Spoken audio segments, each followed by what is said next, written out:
I'm David Brosseau, and this is my KW story.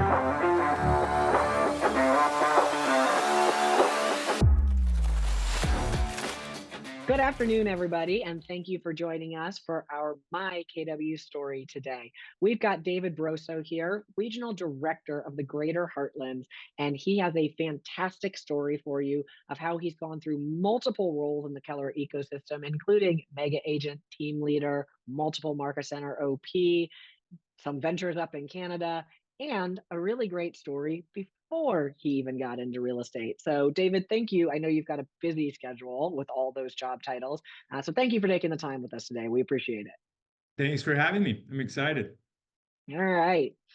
Let's go ahead and get started on the what was your life before real estate and what led you down this path of getting into real estate and when was that? So, let's just start at the beginning.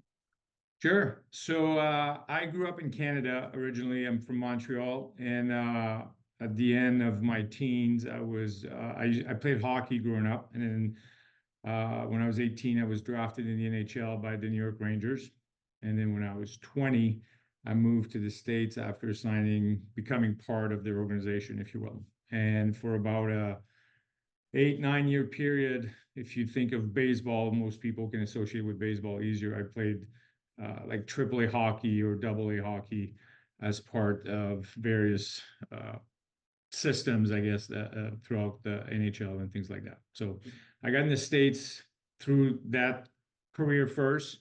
And then after ending my hockey career, looking for plan B, real estate became a great option and kind of look into that and got licensed in 2005. So 2005, when things were still running pretty strong throughout most markets in the States, Hmm. you got licensed. Did you start with Keller Williams then? Did you go somewhere else? What did it look like on your next couple of year journey? Sure. At the time, I was living in Virginia. I was in Richmond, and I did not start with Keller Williams. At the time, Keller Williams, I don't remember if Keller Williams had a presence yet in Richmond. So I was a local independent, awesome people. I learned a ton with them. To your point, the market was still very busy, very active. Those were the days where if you were 18 and you had a pulse, somebody gave you a loan. So uh, it was interesting. I was being advised to practice and learn, dialogues and conversation and presentation, but things were happening pretty fast. So I neglect to listen to those advice. No need to do those foundational things skill sets. things have Business just changed. It's works for different. you. Like when you did it, you had to, but now it's different. And sure enough, 2008 happened. I'm like, this is why you need to practice. So and at the same time in 2008 is when I moved to St. Louis. So I joined Keller Williams in 2008 when I moved to St. Louis, and been with Keller Williams and in St. Louis since then.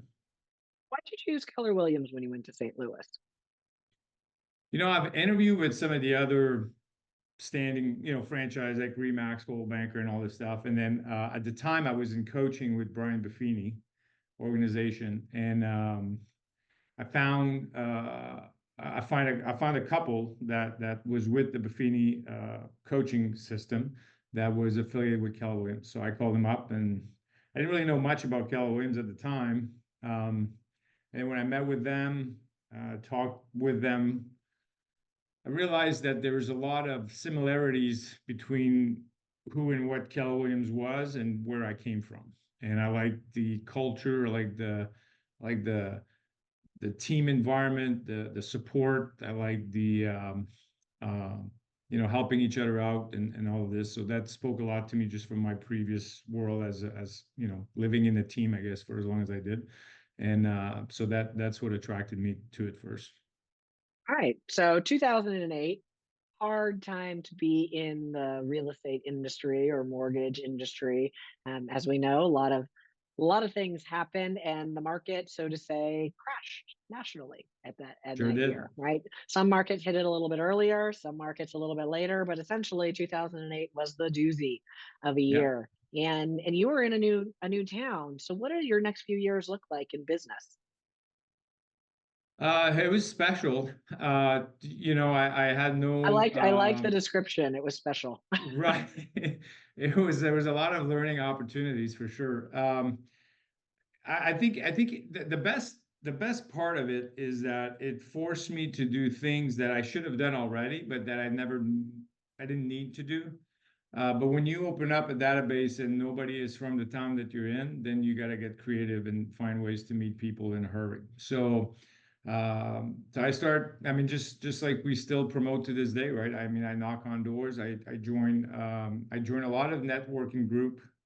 My son at the time was around 4, so I joined different boards. Like I would put him in sports and then find a way to coach or join a board there to meet people. And he knows that now. He's almost 20, but I used to put him in sport just so I could meet, not because I wanted to play sports, but I needed to meet people. So I'm like, all right, son, you're going to play flag football, we're going to play soccer, we're going to play hockey, and I'm going to be a coach. I'm going to be on the board. But He got a diverse sports education so that you could grow your SOI. that's Totally right. fair. I leverage 100% of him to grow my SOI, and that's kind of how I started. And so I built it from scratch. And so I moved here at the end of '08. So '09 I was selling, and then 10 I moved towards leadership. Hi. So when we were talking before we started our interview, something pivotal happened in Mhm. late 2009. Walk us through what took place for you in quarter three of 2009. I went to my first mega camp. So by the time I joined away, was I think I joined in August actually. So mega camp was happening, or I didn't know about it. And um, so '09, I went to mega camp, not really knowing what to expect. Our market center was very small. I think there might be 5 of us that went, including the OP and team leaders. So there was not much of a excitement around it. But I've always been learning based. I've always been curious to understand how others achieve success and things like that. So anyway, went there, and then I didn't realize at the time, but at the time they used to do leadership separate and after the agent portion. And I remember asking my OP, I said, "Can I stay for leadership? Like, how does this work? Is there like any kind of credentials or requirements or anything like that?" She said, "Yeah, like a credit card and probably 5 or And a six hundred ticket. bucks will do it." And I said, "All right, well, I can do that." So I stayed for the leadership part, and we sat together, and uh, I enjoyed I enjoy hearing about the engineering of the business and how people were building these market centers and so on and so forth. So it kind of piqued my curiosity at the time. I enjoy selling, but I wasn't passionate about it. I enjoy meeting people. I enjoy all that. But then when you got to the emotional part of the transaction and people argue over, pennies and colors and, curtains and all that, that people lost me in a hurry. So the leadership part was intriguing. Uh, about October or so of that year of '09, she started talking to me about an opportunity to look into the team leader role. And I got intrigued by it. And then in November of '09, I attended Recruit Select. I didn't know what Recruit Select was, but she's like, I was living in St. Louis at the time, and she said it was in town. It was offered in town by our region. And she's like, "Hey, I'm going to invite you to this. You should check it out. I think you'll like it." So went to Recruit Select for 2 days, and uh, and that clinched it for me from a leadership perspective. The reason So it you went clinched it, well, here's why I got excited about it. If I go back to my hockey days, the part that I enjoyed the most about it was the team aspect of it. And when I actually teach CV, I talk about the fact that I had the privilege to play on, national championship teams where I experienced the value of a strong team. And I got the benefit to play on really, really bad and highly dysfunctional team to experience the challenge that comes with that. So when I I went like the to way you look at things, right? I got the benefit to experience these really bad and dysfunctional things, and the 2008 market was special, right? It's a learning opportunity. I like the glasses of which you look at things through. well, good. So, so after sitting 2 days into Recruit Select, and and learning about behavior and the value of matching behavior with roles and understanding how to maximize one's talent in the right seat and so on and so forth. Ideally, in a perfect world, I would have stayed in sports. When I stopped playing, I would have stayed with hockey. And for a lot of different reasons, I didn't. So that gave me a feeling that I had the ability to go out and build a team the same way I would have done with sports, and my product just became real estate. And so I got very curious about the team leader role at the time, and I think I officially started in March of 2010. So 2008, you moved to a city where you don't really know a whole lot of people, if at all. Your kid gets a really great sports education of trying all these different things so that you can meet and gain sphere of influence members for your database, right? Because that's what Yeah, that is. It's just adding people to your yeah. database. 2009, you attend your first mega camp in Austin. And by 2010, early 2010, it sounds like you are in a team leader role in real estate. Now, you are no longer in a team leader role, and that role opened some doors to take you to other places. What did your world look like as a team leader, and what doors did that open to get you to your regional director role now? Well, I mean, needless to say, it's been a journey, right? Like it's very, I always say this, very few opportunities are the New York Yankees. So when I started as a team leader, we were not profitable. We had about 100 and maybe 110 agents, give or take. If I look up in broker metrics, I was probably on page 3 in terms of market share. Like we were, there was not a whole lot about it. But I'm a competitive guy, and the idea of building this and putting it together and developing a winning team was exciting. So I think, um, I think being committed to servant leadership and changing other people's lives will by default change yours sooner or later. There's no, so I didn't enter the team leader role with an agenda or a path or a roadmap to say, all right, by such and such year I want this, or such and such year I want this, or I want to eventually go to RD or whatnot. I just entered the role and said, all right, how do we win at the highest level and how do we have fun within this building? And little by little we did. And then in 2012, about 5 miles from where my market center was another market center that got in, started struggling for various reasons and had some other challenges and so on and so forth. And then somehow I was able to become the OP of that market center in 2012. So in 2012, I had the OP hat and the team leader hat within about a 5 mile drive, which worked out good. And it was talk about raising accountability, right? It's hard to walk into a market center, you're an OP, and try to lead anyone if we weren't doing it as a team leader in the other one. So it just kind of it eliminate any excuses for not doing anything you need to do or that you're uncomfortable with. Because if I want to walk in the other door, I you have to create some validity somehow. So Right. um, so it was in a roundabout way, it became very helpful to be able to have both roles at the same time because it made me walk a different walk as a team leader in a hurry. Well, and I think it's important to note a few things on there, right? When we look at opportunities, it's the team leader role wouldn't have been afforded to you as an opportunity had you not done well building the sales business and going out and doing the things you needed to be successful there. That role wouldn't have been afforded to you had you not taken the time to invest in yourself in terms of education by going to those events and learning more. The OP role would not have been an opportunity for you had you not done well in the existing team leader role, right? Like these things are consecutive. Luck is when opportunity and preparation meet each other. The Yeah, opportunities showed up. The lucky part is that you had prepared yourself for them by learning, developing yourself, earning the right by proving yourself in the role previous to it.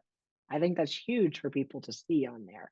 So tell us about your journey to regional director. How'd you go from team leader OP consecutively to regional director? sure. Um, hopefully more of the same, right? I mean, the OP role I took in 12, we became number one in market share around 16, I think. And then the team leader role I was now number 3. And we were, I mean, things were going really well. There was a lot of momentum. Um, Canada was having some challenges, I guess, at the time. And since I was from there, I speak French. At the time, I don't know exactly the lay of the land right now over there in terms of market center. But when I went in, there was 3 market centers in Montreal. In fact, I taught CV with an English presentation to a French audience. That was the toughest 2 days I've taught CV for sure. I tell you, but that was I anyway. bet. That was I bet. yeah. That was a fun 2 days. But anyway, so in 18, I became RD of Canada, and I loved it. I mean, I'm from there. I grew up there. There's a by default like a you know there was an emotional aspect to it, and I love going up there. I love traveling up there. I love meeting the people up there. They were awesome. And to your point earlier, I think the fact that I was from there and I can relate to the cultural differences and things like that was certainly a plus. But I don't think it would have mattered if I didn't have some sort of results in the previous opportunity that I put together. Well, and so you took that role in 2018, and now you moved back to the Greater Heartland area in 2020 to be the RD there. Is that correct on the year? Yeah, I got it. We were in Dallas at Family Reunion when Mark King actually was team leader in St. Louis for a while and was a big presence in our region here in the Greater Heartland. And when he moved to Austin to start on his journey there, that's kind of how I stepped into the role in 2020. So tell us about an RD role. What's an RD's primary role? What do you do? I think an RD role is a leadership position that focuses on growth, much like a team leader does, just on a different scale. I think an RD role is a leadership position that focuses on developing people, much like a rainmaker does on a team. I mean, it's just a different scale, but the focus should be on identifying talent, developing talent, and empowering them to hit their goals at the highest level. Um, I mean, that's been my experience. That's what I focus on. There's certainly a whole other side of things that comes with it, but at the heart of it, I think it's really that simple. It's finding people that are hungry, that want to go after certain things that mirror the vision of the region and of KWRI, and that all align together and go do it together and support them at the highest level. I think it's great to look at it from that perspective too, right? Like you look at team leader brings agents in for the agents to develop its team. The regional director is developing market centers and market center leadership, OPs, team leaders to bring agents in, right? It's just like you said, a different scale on there. And it all comes from earning the right of proving yourself along the way. Now, you're a career visioning instructor as well. So you focus on the leverage series, 30, 60, 90, success through others. And it played a pivotal role in your development as well. And now it's really cool to go back and say, hey, I'm also now an instructor of that. Why is it so important to you to be a leverage instructor? I think the leverage series as a whole is really a language within our organization that is underestimated, in my opinion. I think it's such a powerful tool.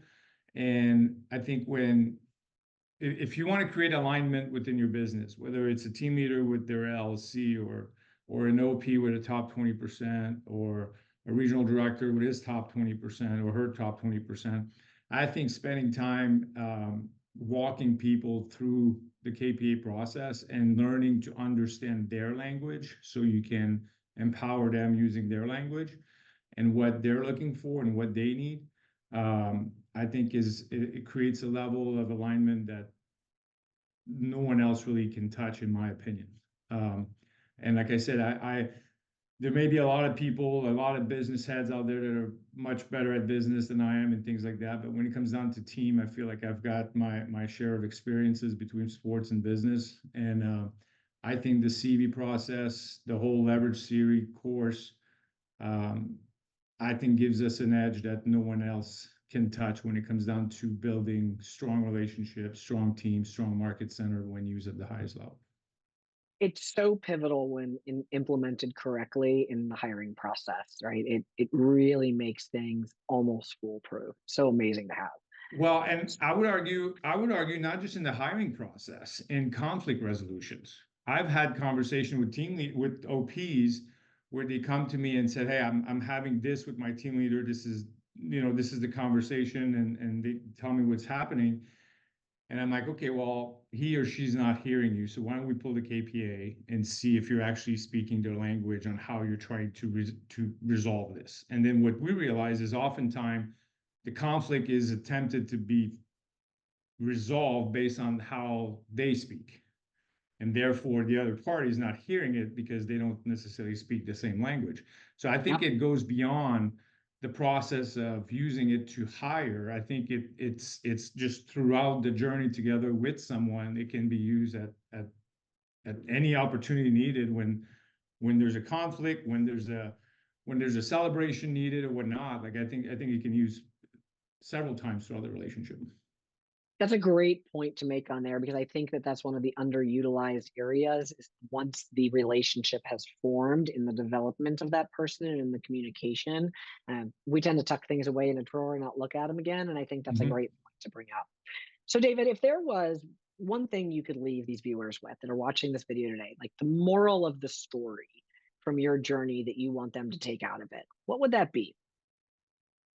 I think if you want to use, if leverage is part of what you want to have in your life, and you intend to use this tool, I think you need to accept the fact that most likely you're moving out of the real estate business and into the people business, and that your skills to lead people become more important than whatever real estate skills you may have. That's the one thing. And then the second thing I would say, uh, go attend the class as often as you can with as many different people as you can, and then don't cheat the process. I mean, I've been guilty of it, and the process is undefeated. Every time I cheated it, the process won. Yep, every time we cut a corner, it shows back up when we look back at it and we're like, how did this go wrong? Yeah, Oh, because I cut yeah, that corner, I didn't see it. yeah. Yeah. And And that it's burns temporary. us. If you cut it and it works, it's temporary. It always shows its head at some point, and like I said, the process has been undefeated with me anyway. So maybe. Well, David, thank you so much for your time today. For our viewers, I want to thank you guys for sticking with us through this video. You can look at it and you can start out playing hockey. You can start as a single agent. You can make it through two of the hardest real estate markets in recent history, the crash and Right. the recession of '08 and COVID and the pandemic shutdown of 2020, and be a regional director and still crush it and be one of the top career visioning instructors that we've got. So you can choose any path you want. It's just about when opportunity and preparation meet each other for the luck. So we will see you all on our next My KW story. Thank you.